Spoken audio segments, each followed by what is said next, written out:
অৱশেষত আজি ডুমডুমা মহাবিদ্যালয়ৰ ছাত্ৰ একতা সভাৰ নিৰ্বাচন সম্পন্ন হৈছে 6 মাহ পূৰ্বে এক বিতৰ্কৰ মাজত সোমাই যোৱাৰ বাবে মহাবিদ্যালয়খনৰ নিৰ্বাচন স্থগিত ৰখা হৈছিল কিন্তু সম্পূৰ্ণ 6 মাহৰ পাছত আজি সুকলমে নিৰ্বাচন অনুষ্ঠিত হৈ যায় 2021-22 বৰ্ষৰ ছাত্ৰ একতা সভাৰ কাৰ্যকালৰ বাবে ৰূপা কৰ্মকাৰ সভানেত্ৰী বিকাশ শইকীয়া উপসভাপতি কৃষ্ণ কিংকৰ খুনৱাল সাধাৰণ সম্পাদক ৰৌশন কুমাৰ গুপ্তা সহকাৰী সাধাৰণ সম্পাদক মনুস্তাতি সমাজ সেৱক সম্পাদক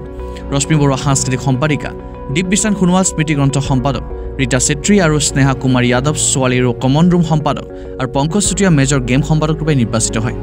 মহাবিদ্যালয়খনৰ ছাত্ৰ একতা সভাৰ নিৰ্বাচনত নিৰ্বাচিত সকলো বিষয়ববীয়াক সদৌ অসম ছাত্ৰ সন্থা অসম চাহ জনজাতি ছাত্ৰ সন্থা আৰু মহাবিদ্যালয়খনৰ অধ্যক্ষ প্ৰকাশজ্যোতি বৰঠাকুৰে অভিনন্দন জ্ঞাপন কৰে আজি ডুমডুমা মহাবিদ্যালয় ছাত্ৰ একতা সভাৰ যে 21-22 বৰ্ষৰ যে নিৰ্বাচনত জয় হোৱা সমূহ প্ৰাৰ্থীলৈ আমি ডুমডুমা আঞ্চলিক ছাত্ৰ সন্থাৰ আন্তৰিক অভিনন্দন জ্ঞাপন কৰিছোঁ আশা কৰোঁ তেওঁলোকৰ নেতৃত্বত যাতে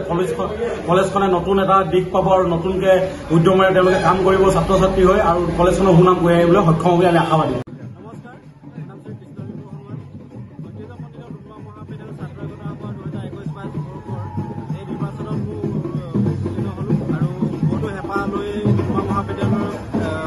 সেৱা কৰি যাম বুলি আহিছিলোঁ আৰু এই মহাবিদ্যালয়ৰ প্ৰত্যেকটো ছাত্ৰ ছাত্ৰী আৰু এই মহাবিদ্যালয়ৰ প্ৰত্যেকটো সমস্যাৰ কাৰণে মই সমাধান কৰিবলৈ কাম কৰি যাম